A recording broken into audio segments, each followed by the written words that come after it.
जय Hind and hello guys, स्वागत है आपका आपके अपने YouTube चैनल ज्ञानदेव होस्ट में। और इस वीडियो में मैं आपको बताने वाला हूं राजस्थान ड्राइवर भर्ती 2025 अप्लाई ऑनलाइन प्रोसेस के बारे में, जहां पर आपको लेटेस्ट अपडेट के साथ में फॉर्म को कैसे फिल करना है इसके बारे में पूरी जानकारी दी जाएगी। और जो भी आपके सामने प्रॉब्लम आ रही है, इशू आ रहे हैं फॉर्म भरने में, उन सभी का सोल्यूशन आपको इस वीडियो के अंदर दिया जाएगा ताकि आप अपना फॉर्म बिना किसी मिस्टेक के भर पाए। तो चलिए शुरू करते हैं गाइज। अगर आपने अभी तक वीडियो को लाइक शेयर नहीं किया कर दीजिए, चैनल के ऊपर पहली बार आए तो चैनल को सब्सक्राइब करके बेल आइकन ऑन कर लीजिएगा।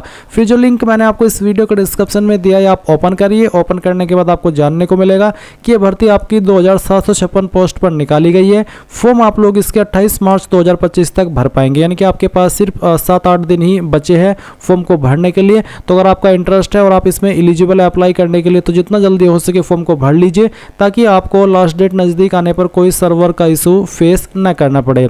यहाँ पर आप आपकी एरिया वाइज कि टीएसपी एरिया में कितनी और नॉन टीएसपी एरिया में कितनी वैकेंसी है उसकी जानकारी चेक करेंगे। अप्लाई करने के लिए क्या क्वालिफिकेशन चाहिए वो यहाँ पर आपको बताया है। एज लिमिट यहाँ पर दी गई है और आपकी एप्लीकेशन फ़ीस भी बताई है। ये वन टाइम फीस होती है। जब आप एक बार एसएससी की वेबसाइट का इस्तेमाल करके कोई फॉर्म भर लेते हैं तो उसके बाद में आप जो भी फॉर्म भरते हैं वो आप बिना किसी फीस के भर पाते हैं।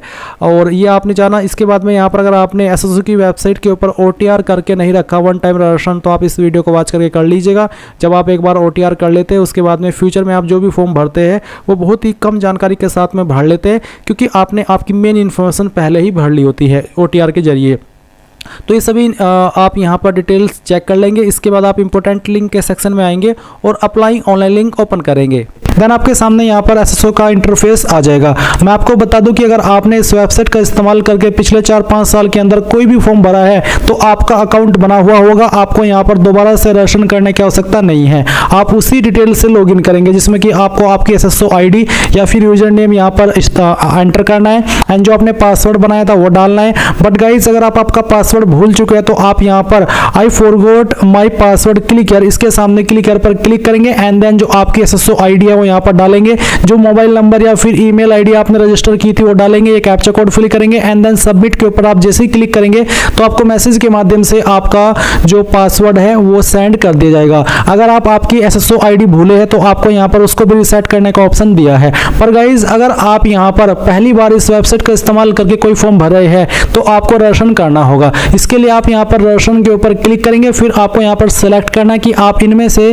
किस माध्यम से लॉगिन होना चाहते हैं। तो यहाँ पर आपको जन आधार का भी ऑप्शन दिया है और गूगल का भी ऑप्शन है। तो आप यहाँ पर गूगल सेलेक्ट कर लीजिएगा। गूगल सेलेक्ट करने के बाद में आपको आपकी ईमेल ID का यहाँ पर इस्तेमाल करना है। कोई भी ईमेल ID आप यहाँ पर डालिए एंड देन नेक्स्ट के ऊपर क्लिक कीजिए। अब गाइस यहाँ पर आपके सामने कुछ ऐसा इंटरफेस आएगा। जैसे ही आप अपनी ईमेल ID एंड उसका पासवर्ड डाल करके लॉगिन कर लेंगे, अब आपको यहाँ पर आपकी एसएसओ ID बना लेनी है। आप अपनी ईमेल ID के अकॉर्डिंग जो एसएसओ ID फैच की गई है, अगर यही रखना चाहते तो ये भी रख सकते हैं। अगर आपको इसमें कोई बदलाव करना है तो वो भी आप कर सकते हैं। फिर आपको एक पासवर्ड बनाना है नया, और आपका एक पासवर्ड कैसा होगा वो आप देख लीजिए। पासवर्ड के अंदर इंग्लिश का कैपिटल लेटर कम से कम एक, स्मॉल लेटर कम से कम एक, ज़्यादा कितने भी हो सकते हैं, स्पेशल कैरेक्टर और साथ ही डिजिट का आपको इस्तेमाल करना है। तो कुछ इस तरह का पासवर्ड बनाने के बाद में उसको दोबारा डालेंगे, वेरीफाई कर देंगे, अपना मोबाइल नंबर डालेंगे जो कि आप रजिस्टर करना चाहते हैं और यहाँ पर ईमेल आपकी ऑलरेडी दी गई है। इसके बाद में आपको रजिस्टर के ऊपर क्लिक करना है। अब गाइज आपके सामने लॉगिन का पेज आएगा जैसा कि आप यहाँ पर देख सकते हैं। अब आपको यहाँ पर वो आपकी एसएसओ ID डालनी है जो कि अभी आपने बनाई है, या फिर आपका यूजर नेम डालना है,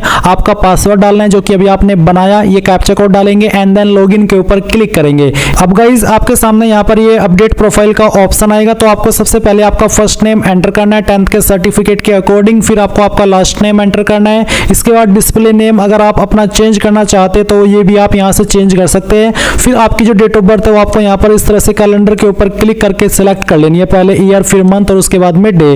देन गाइज यहाँ पर जेंडर आपको सेलेक्ट करना है। अगर आप यहाँ पर नंबर ऐड करना चाहते हैं, आपने नहीं किया तो आप यहाँ पर इसके सेक्शन के ऊपर क्लिक करके अपना नंबर डालेंगे। सेंड OTP पर क्लिक करेंगे तो OTP जाएगा। वो OTP यहाँ पर डाल करके वेरीफाई करना है। ईमेल ID भी आप यहाँ पर ऐड कर सकते हैं या फिर चेंज कर सकते हैं। इसके अलावा आपको यहाँ पर पोस्टल एड्रेस में जो आपका प्रेजेंट एड्रेस है वो फिल करना है और फिर जो आपका पोस्टल कोड है वो भी आपको यहाँ पर डाल देना है। पोस्टल कोड यानी कि जो आपका पिन कोड लगता है वो पिन कोड आप यहाँ पर लिखेंगे।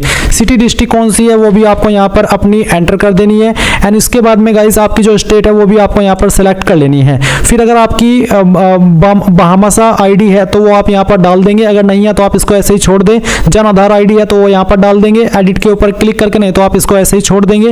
एंड उसके बाद में अगर आपका आधार आईडी है तो आप यहाँ पर डालेंगे, कोई ओल्ड एसएसओ आईडी है तो आप यहाँ पर दे देंगे। एंड उसके बाद में इन सभी जानकारी को चेक करते हुए आप अपडेट के ऊपर क्लिक करेंगे। प्रोफाइल की जानकारी अपडेट करने के बाद में गाइज आपको यहाँ पर लेफ्ट साइड में सिटीजन एप्स G2C इसके ऊपर क्लिक करना है। इसके ऊपर क्लिक करने के बाद आपके सामने ये सभी एप्स आ जाएंगे। आपको यहाँ पर रिक्रूटमेंट पोर्टल सर्च करना है, तो आप यहाँ पर REC लिख दीजिए और जो रिक्रूटमेंट पोर्टल का ऑप्शन है ये आपको टिक करना है। अब गाइज आपके सामने यहाँ पर ऑनगोइंग रिक्रूटमेंट सेक्शन के अंदर आपकी वैकेंसी देखने को मिलेगी। आप ड्राइवर डायरेक्ट रिक्रूटमेंट 2024 इसके सामने जो अप्लाई नाउ है इसके ऊपर क्लिक करेंगे। इसके ऊपर क्लिक करने के बाद इस तरह से वैकेंसी आएगी, आप ड्राइवर के ऊपर क्लिक कीजिएगा। एंड देन अब आप यहाँ पर आपकी जो OTR की इन्फॉर्मेशन है, अगर आपने इसमें OTR करके रखा है तो वो आपको चेक करने का मौका मिलेगा। अगर आपको लग रहा है कि ये इन्फॉर्मेशन जो यहाँ पर दी गई है वो सही है, अगर आपको इसमें कुछ चेंज करना है तो फिर आप अपडेट के ऊपर क्लिक करके अपडेट कर लीजिएगा। अगर जैसे कि मैंने कहा कि अगर लग रहा है कि हाँ सभी जानकारी सही है, कोई इशू नहीं है, तो आप प्रोसीड के ऊपर क्लिक कीजिएगा। इसके बाद में आप जो यहाँ पर ग्रे व्हाइट में देख रहे हैं वही इन्फॉर्मेशन है जो कि OTR के अंदर अगर आप अपडेट करेंगे, चेंज करेंगे तो ही यहाँ पर अपडेट होगी। और जो आप बिल्कुल व्हाइट में देख पा रहे हैं वो इन्फॉर्मेशन है जो कि आप यहाँ पर चेंज भी कर सकते हैं और नए सिरे से भर भी सकते हैं। तो यहाँ पर आप आपका मदर नेम एंटर करेंगे। उसके बाद में यहाँ पर आपकी कास्ट कैटेगरी क्या है वो आपको सेलेक्ट कर लेनी है। और मैं यहाँ पर फॉर्म को डेमो के लिए भरा हूँ, इसलिए मैंने यहाँ पर ये रैंडम कैटेगरी सेलेक्ट की है। वैसे मैं जनरल में आता हूँ, वैसे भी ये फॉर्म डेमो के लिए भरा जा रहा है। तो आप मेरी इन्फॉर्मेशन पर ना जा करके ये समझिएगा कि कैसे आपको कहाँ पर क्या जानकारी भरनी है। उसके बाद अगर आप यहाँ पर देखेंगे स्पेशल एबल्ड कैटेगरी, तो अगर आपकी कैटेगरी इसमें कोई विकलांग वाली है तो सिलेक्ट कर लीजिएगा और फिर उसकी सब स्पेशली एबल्ड कैटेगरी भी बतानी होगी। पर अगर आप विकलांग नहीं है तो आप नॉट एप्लीकेबल सिलेक्ट कर लेंगे। इसके बाद आप यहाँ पर नीचे की तरफ आएंगे तो देखेंगे आपका रिलीजन, तो जो भी रिलीजन है वो आप सेलेक्ट कर लीजिएगा। मैरिटल स्टेटस क्या है, रीमैरिड, अनमैरिड, विडोवर, जो भी है वो आप यहाँ पर टिक करिएगा। फिर नीचे की तरफ आएंगे तो आप यहाँ पर देखेंगे कि आपके बच्चों की संख्या कितनी है।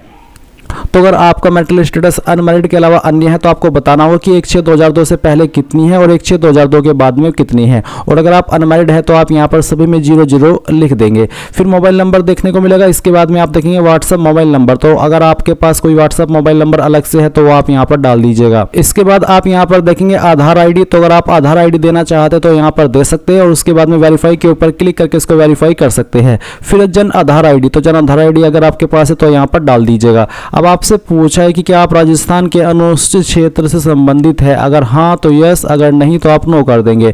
इसके बाद कोरेस्पोंडेंस एड्रेस यानी कि प्रेजेंट एड्रेस, तो जो भी प्रेजेंट एड्रेस है वो आप यहाँ पर लाइन 1, 2 और 3 के अंदर यानी कि थोड़ा थोड़ा पार्ट आपके एड्रेस का तीनों लाइन के अंदर डाल दीजिएगा। फिर अपनी स्टेट सेलेक्ट कीजिएगा, आपकी डिस्ट्रिक्ट सेलेक्ट कीजिएगा, आपके सिटी विलेज का नाम यहाँ पर लिखिएगा।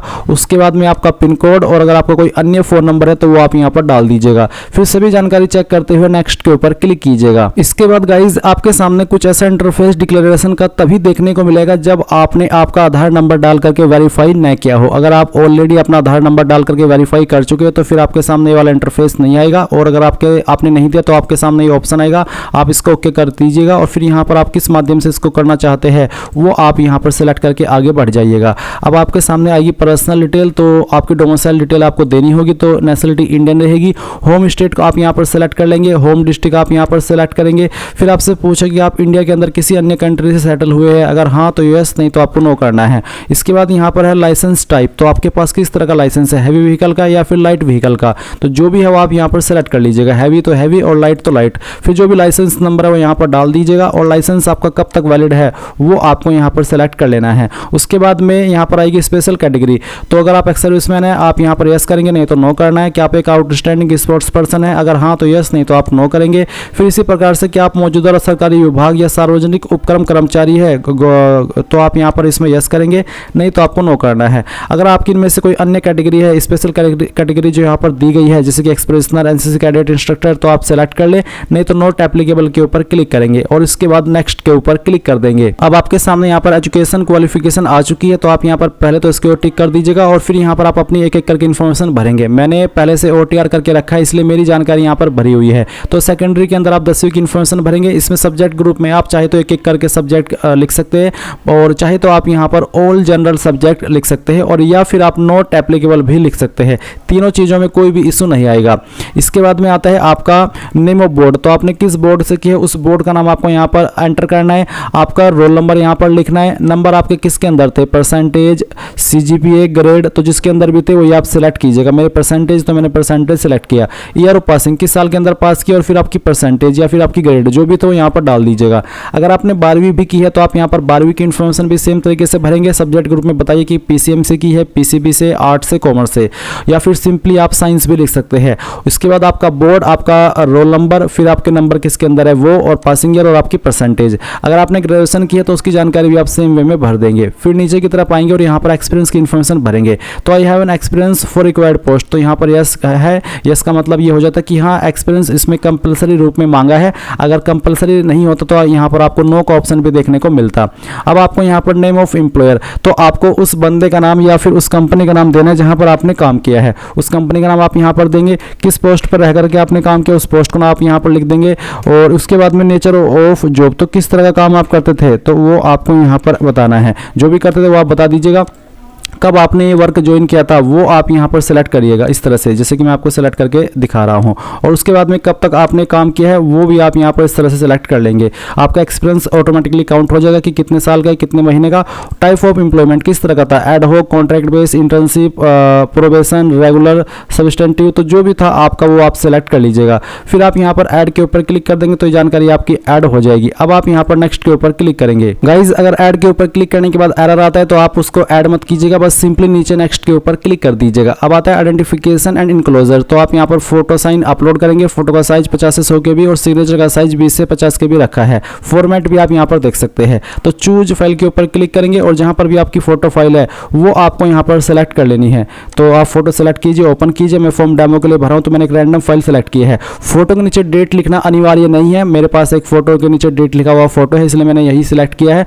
और अगर आप लिख रहे हैं तो अच्छी बात है, बट वो जो डेट लिखेंगे आप वो आप 3 महीने से ज़्यादा पुरानी नहीं लिखिएगा। और वैसे इसके नीचे डेट लिखना अनिवार्य नहीं है, फिर से आपको बोल दे रहा हूँ। उसके बाद में आप यहाँ पर आपका सिग्नेचर अपलोड करेंगे। जहाँ पर भी आपकी साइन की फाइल है सेलेक्ट कीजिए, ओपन कीजिए, आपका साइन यहाँ पर आ जाएगा। फिर विजिबल बॉडी मार्क, आपकी बॉडी के ऊपर वो निशान जिससे आपकी बॉडी की पहचान होती है। अगर आपकी बॉडी के ऊपर ऐसा निशान है तो आप लिख दीजिए। अगर कोई भी मार्क ऐसा नहीं है तो आप नो मार्क लिखेंगे और फिर आप यहाँ पर नेक्स्ट कर देंगे। इसके बाद आती है बेसिक डिटेल में आपको प्रेफरेंस, तो किसको आप प्रेफरेंस देना चाहते हैं। राजस्थान पब्लिक सर्विस कमीशन को पहली प्रेफरेंस देना चाहते हैं तो उसको पहले पर सेलेक्ट कर ले, और सबऑर्डिनेट्स डिपार्टमेंट्स ऑफ राजस्थान को सेकंड, तो आप इसको इस तरह सेलेक्ट कर लीजिएगा। फिर आप नेक्स्ट करेंगे। आपके सामने यहाँ पर आपके फॉर्म का प्रीव्यू आ चुका है। जो भी जानकारी शुरू से लेकर अभी तक भरी है एक एक करके चेक कर ले।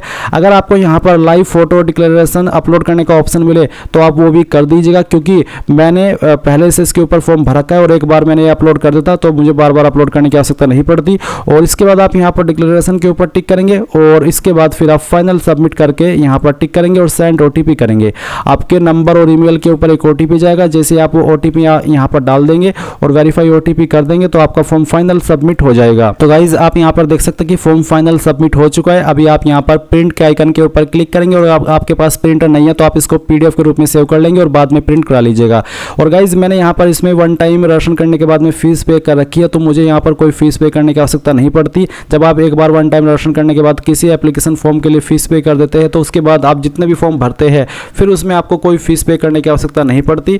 और बस इस तरह से आप लोग ये फॉर्म भर पाएंगे। आई होप ये जानकारी पसंद आई होगी। कोई सवाल डाउट रह गया हो तो कमेंट के माध्यम से पूछ लेना। Thanks for watching. जय हिंद।